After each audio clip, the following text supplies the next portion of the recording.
रहीम अस्सलाम वालेकुम। घूमते फिरते और वकास खान ऑफिशियल के साथ वकास खान आपकी खिदमत में सिटी कोर्ट से हाजिर है। फ़िरोज़ खान और अलीज़ सुल्तान के माबैन जो इस वक्त मामला चल रहे हैं, उसी खोज के लिए हम सिटी कोर्ट में आज फिर मौजूद हैं। गुज़िश्ता रोज़ एक बड़ी खबर आई थी कि मुलाकात का दौरानिया कम किया जाता है। इसके साथ साथ ये तवक्को की जा रही थी कि जो फ़िरोज़ खान के वकील हैं वो अपील में कहीं जाएंगे और इसके साथ साथ दीगर कुछ दरख्वास्तें दायर करने वाले हैं। अफवाहें गर्दिश कर रही हैं कि फ़िरोज़ खान की जानिब से ये कहा गया है कि वो कॉल के ज़रिए भी बेटे से बातचीत करने से मना करेंगे। इसके साथ साथ मुलाकात का क्या अहवाल रहा, ये तमाम तर चीज़ें हम जानने की कोशिश करेंगे एडवोकेट फ़ाइक अली जागरानी साहब से। और सबसे पहले तो अस्सलाम वालेकुम सर। आप बेटे हैं, कौन है साथ आप घुमा के आज फिर रहे हैं अदालतों में? होश बहादुर जागीरानी, इंट्रोड्यूस योरसेल्फ। क्या करने आए हो अब्बा के साथ? Enjoy winter vacation. I enjoy winter vacation. Winter vacation, बिल्कुल विंटर वेकेशन एंजॉय करने के लिए बच्चा है। और जागरानी साहब से पूछेंगे कि फ़िरोज़ खान अपने बच्चे के साथ विंटर वेकेशन एंजॉय करना चाह रहे थे, मुलाकात के लिए भी अदालत ने अहकाम जारी किए, तो क्या कहेंगे, मुलाकात कहाँ तक पहुँची, क्या तरीक़ेकार हुआ? देखिए जी, 22 तारीख को हमने ऑर्डर लगे थे फैमिली कोर्ट का और पहुंचे थे 5 बजे बेलिफ के साथ, तो उन्होंने डिनाइड कर दिया कस्टडी बेलिफ को। तो जब देख रहे थे कहाँ पहुँचे, उनके घर पहुँचे थे आप? एब्सोल्युटली फ़िरोज़ खान में था, उनके 7 बच्चे भी थे। तो उन्होंने मैडम अलीज़े फादर, उनके बच्चे सुल्तान खान भी 4 बार कहीं जा रहे थे मेरे ख्याल में, उनकी खाला भी हमसे मिली थी, फ़िरोज़ खान से मिली थी एज ए गुड फ्रेंड, क्योंकि उनके अच्छे टर्म्स थे। तो सारी चीज़ें हुई थी, वो कहीं घूमने जा रहे थे 5 बजे, तो हमने कस्टडी डिनाई किया था। बाकी मैं एक चीज़ बताता हूँ, जो कायम अली शाह ग्राउंड उठाया था हाई कोर्ट में और हर सिटी कोर्ट में, भाई बच्चे क्रॉनिक एजुकेशन पढ़ते हैं, 5 से 6 बजे ट्यूशन पढ़ते हैं, उस दिन तो घूमने जा रहे थे, ऑब्वियसली। यानी इसका मतलब ये हुआ कि अलीज़ सुल्तान नहीं चाह रही हैं कि बच्चे फ़िरोज़ खान या अपने वालिद से मिलें। अब मैं क्या कह सकता हूँ, जो बंदा इस चीज़ पे जिद करे, विंटर वेकेशन 5 दिन आपको 30 दिन मिलते हैं महीने के, you can enjoy time, quality time. अब 5 दिन विंटर वेकेशन के अगर बाप को मिलते हैं तो उसका वो जो लेवल ऑफ द गैप होता है ना, जो 1.5 घंटा मिलता है 15 दिन में, 3 घंटे 30 दिन मिलता है, वो गैप फिल हो जाता है by meeting with winter vacation, summer vacation. वो 5 दिन ऑनरेबल कोर्ट ने किया था, पासपोर्ट रखा, श्योरिटी रखा, हर कंडीशन रखा, वो फुलफिल किया। अब पता नहीं उनको कौन सा एप्रीहेंशन है। हकीम लुकमान के पास वहम का इलाज नहीं है भाई, किसी कोर्ट के पास भी वहम का इलाज नहीं है। ये बताइएगा कि सिटी कोर्ट ने ऑर्डर किया कि 5 दिन बच्चा सुल्तान खान जो है वो फ़िरोज़ खान के पास रहेगा। हाई कोर्ट ने उस ऑर्डर में तरमीम की, उस तरमीम के खिलाफ आप लोगों ने किसी अदालत से रुजू किया या कोई दरख्वास्त दी, कोई ऐसा कोई मौक़िफ़ सामने आया?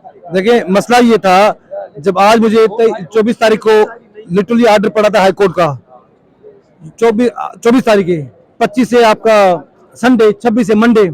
अब मंडे में डबल बेंच में हम दाखिल करें दरखास्त, suspend the single bench high court का ऑर्डर, तो एप्लीकेशन सेल्फ इन्फेक्शियस हो गई। 5 दिन तो वैसे गुजर गए थे, क्योंकि ट्रायल कोर्ट का तो ऑर्डर 5 दिन का था।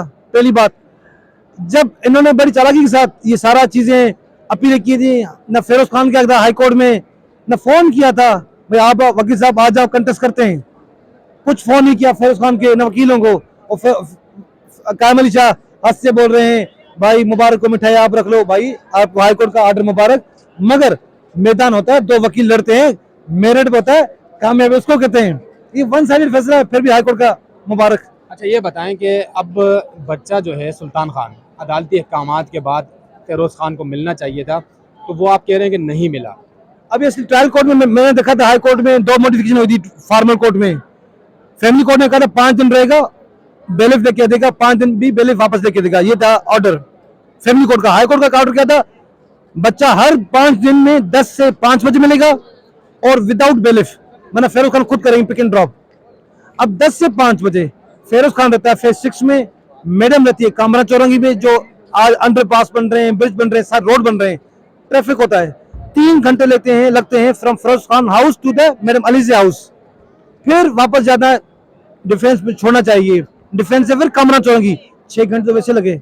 अब सुल्तान सो जाए, गाड़ी में सो जाए, घर में सो जाए, फिर उसको उठाकर गाड़ी में जबरदस्ती बिठाओ, फिर छोड़ के आओ, फिर अगर 5:30 बजे 6 बजे पहुंच गए, फिर वकील साहब कहेगा violation of the high court order, 5 बजे बच्चा क्यों नहीं आया, हमारा इतना नुकसान हो गया, बच्चे का ये नुकसान हो गया। तो भाई पेरेंटल मीटिंग म्यूचुअल कंसेंट से होती है और फैमिली कोर्ट का ऑर्डर से होती है। ये तो आप रातों रात आप चले गए हाई कोर्ट में, ऊपर से फ्राइडे सैटरडे संडे 3 दिन हाई कोर्ट बंद, डबल बेंच बंदा कहाँ जाए? तो जहां पर जिद आता है तो बंदा कोशिश करता है सरेंडर करे। और क्या, अब मैं स्टेटमेंट लिख के आया हूँ फैमिली कोर्ट में, सर इस अरेंजमेंट में वेलफेयर ऑफ द माइनर नहीं है, बच्चा बीमार हो सकता है, बच्चे की ट्रैवलिंग बीमार कर सकती है बच्चे को, और इंजॉय नहीं कर पाएगा, उसका पर्पज नहीं है, और नहीं हमारे साथ बेलिफ है to hand over and to take over the kids. तो लिहाजा we withdraw the rights of the 5 day of winter vacation on the ground of such. Where is the matter? High court में जो 12 जनवरी को कंटेस्ट करेंगे वो हम ऑन मेरिट करेंगे। ऑनरेबल हाईकोर्ट है, ऑनरेबल हाईकोर्ट का दिल बड़ा होता है, इनहेरिटेंस पावर होते हैं। हो सकता है हमारी बात सुन के 5 दिन 10 दिन मजीद दे सकती है, हो सकता है ये कहेगी समर वेकेशन में आप अप्लाई करें, जो भी डायरेक्शन हाईकोर्ट देगा वी एक्सेप्ट। अच्छा, आप वकील साहब फेरोज़ खान के साथ इस केस के बाद जुड़े रहे, तो मुझे ये बताएं कि इस वक्त फेरोज़ खान की मेंटल कंडीशन क्या है और वो अपने बच्चों को लेकर आगे का क्या सोच रहे हैं? देखिए जी, पहली बात, मेंटल कंडीशन क्या होता है? जब बंदे का तवक्कल अल्लाह पे होता है, अल्लाह पे भरोसा होता है, तो सबसे बंदा स्टेबल वही होता है दुनिया में। Now he is okay, he trust the court order. बेशक उसको बगैर सुनाया गया, बगैर नोटिस किया गया, उसको तो सलूट करना चाहिए फेरोज खान को, बगैर हाई कोर्ट की हेयरिंग अटेंड करे हुए, बगैर प्लीड करते हुए, बगैर कमेंट करते हुए, बगैर नोटिस मिलते हुए, फिर भी हाई कोर्ट का ऑर्डर का एहतराम किया और अपना लोअर कोर्ट का 5 डेज वेकेशन का वो राइट्स विथड्रॉ किया। अच्छा, अब मैं आखिरी आपसे सवाल करूंगा कि जो अदालती हम ऑर्डर्स देख रहे हैं, यानी हमने एक दिन खबर चलाई कि फेरोज़ खान के लिए बहुत अच्छी खबर के सुल्तान अब उनके साथ 5 दिन रहेगा, उसके दूसरे दिन हाई कोर्ट का ऑर्डर आता है, तो ये ज़ाहिर है एक वालिद साहब के लिए बहुत तकलीफदेह सूरत हाल होती है। इस सारी सूरत हाल में आप क्या समझते हैं कि फेरोज़ खान क्या समझ रहे हैं? क्या एक होता है कि बंदा एक वक्त आता है कि मायूस हो जाता है, कोई यानी दूसरी तरफ से जो मामलात हो रहे हैं, अलीज़े की तरफ से जो अब मॉडलिंग भी शुरू कर दी गई, तो ये सारी सूरत हाल फेरोज़ खान का जो कैरियर है उस पर कितना असरअंदाज हो? देखिए मॉडलिंग है तो मुझे नहीं पता, डेफिनेटली वो भी ग्राउंड एक, हाँ देखिए काम दोनों कर सकते हैं, मगर रेस्पेक्ट हो, पेरेंटल मीटिंग हो, वो चाहता है। मगर आप जब रिजर्व रहते हैं, बच्चों को आइसोलेशन फार्म में करोगे, then everything is accountant for, पहली बात। और दूसरी बात, देखिए जी, सबसे पहले जब बच्चे की एज छोटी है, आपने देखा होगा 15 दिन में 1.5 घंटा सुल्तान मिलता है, तो 3 घंटे तो सुल्तान रोता है, आपने कवर किया है।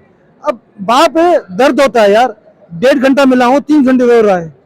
चलो विंटर वेकेशन समर वेकेशन उसका गैप का वो फिल कर लेती हैं, फिर भी अगर इसको आइसोलेट किया जाओगे, फिर भी इसको रिजर्व रखा जाओगे, फिर नुकसान न फेरोज का होगा न मेरे मलीजा होगा, नुकसान सुल्तान का होगा। कल सवाल सबसे पूछेगा। अच्छा जगानी साहब, एक आखिरी सवाल कि ये जो मामला हो रहा है, यानी बच्चे सरवाइव कर रहे हैं, क्या कहीं पर ऐसा आप दोनों तरफ से किसी ने सोचा कि बच्चों की खातिर इन दोनों पार्टीज़ को बिठाकर दरमियान का कोई रास्ता अपनाया जाए? अगर बैठे तो किस तरफ से लचक का मुजाहरा नहीं किया गया? देखिए जी, मैं हमेशा वो उनका कंप्रोमाइज था मेंटेनेंस पे, जो 30-40 लाख मांग रहे थे। The point is, Feroz Khan का तो एलिगेशन आपने जो लगाए हैं डिस्टर्ब तो हो गया है, ही हैज स्लाइटली वर्क, काम कम है, तो ज्यादा से अब वो अपने बजट के हिसाब से देगा। कोर्ट में लाइब्रेरी वो फिक्स करवाता है जो बता without being a chance of default हो। अब पैसों का मसला है, अब पैसे अगर हो जाते हैं तो कंप्रोमाइज भी हो जाता है, बैठ भी जाते। अब पैसे नहीं है ना बंदे के पास, और कोर्ट का डिक्री भी होगा ऊपर से, तो बंदा अच्छी रिस्पॉन्सिबिलिटी ले ही नहीं जो फुलफिल नहीं कर पाए, क्योंकि कैरियर उसका डैमेज हो गया। फेरोज खान का जो भी काम करेगा, एड करेगा, शो करेगा, टीवी शो करेगा, सबके सामने होगा ना, तो रेवेन्यू उधर से आएगा तो देगा ना। अब ये कह रहे हैं इनकम डिटरमाइन हम कर नहीं सकते और फेरोज खान डिटरमाइन करे, भाई पूरी इनकम तो उसकी पब्लिक डिटरमाइन करेगी ना, उसकी ड्रामा से, उसकी एड से। उसके बाद बेचारे काम ही नहीं है, क्योंकि एलिगेशन इतने सीरियस लगाए हुए हैं, इतने घिनौने लगाए हुए हैं, तो बंदा बहुत ही चांस होते हैं सर्वाइवल के। मगर उसकी उम्मीद अपने फैन पे छोड़िए, जस्टिस पे छोड़िए, आप साफी दोस्तों पे छोड़िए, अपने एक्टर्स पे छोड़िए, अपने मुल्क के कानून पे छोड़िए और अल्लाह पे छोड़िए, और इंशाल्लाह सुरखुरू दोनों पार्टी होंगी इंशाल्लाह। ठीक है, बहुत शुक्रिया जागरानी साहब। तफसीली बात की फेरोज़ खान के वकील थे और इनका ये कहना था कि कंप्रोमाइज़ तो हम तब करें जब फेरोज़ खान के पास पैसे हों, और पैसे कब आएंगे? जब ये आवाम उन पर भरोसा करेगी, आवाम उनको देखेंगे और उनके शोज़ चलेंगे और उनको टीवी में काम मिलेगा। तो केस चल रहा है इस वक्त ट्रायल कोर्ट में, और मज़ीद इस हवाले से अपडेट्स आपको देते रहेंगे। फ़िलहाल जो सबसे बड़ी इस गुफ्तगू से हमने निचोड़ निकाला वो ये निकला कि फेरोज़ खान, जो बड़ी खबर उनको मिली थी कि बच्चा उनके साथ जा रहा है, यानी सुल्तान खान 5 रोज़ के लिए उनके साथ जा रहा है, 5 रोज से कम होकर वो मामला दिन में सुबह 10 बजे से शाम 5 बजे तक आया, और अब उनके वकील के तवस्सुत से हमें इत्तला मिल रही है कि वो जो दरख्वास्त थी मुलाकात की या समर वेकेशन साथ बिताने की, वो दरख्वास्त भी विड्रॉ कर दी गई है, क्योंकि सारे दिन जो है इसी शश व पंज में गुजर गए कि एक ऑर्डर आया ट्रायल कोर्ट से, दूसरा ऑर्डर आया हाई कोर्ट से। इन तमाम तर सूरत हाल में वो वक्त जो 5 रोज थे वो गुजर चुके हैं, और रास्ते का बताया वकील साहब ने कि रास्ता इतना तवील है कि वो सारा वक्त जो है वो तो रास्ते में गुजर जाएगा, और इसके साथ साथ बच्चे की सेहत और बच्चे की जो सोशल लाइफ है उस पर असरअंदाज होगा। मुझे और अब्दुल कादिर को सिटी कोर्ट से इजाज़त दीजिए। अल्लाह हाफ़िज़।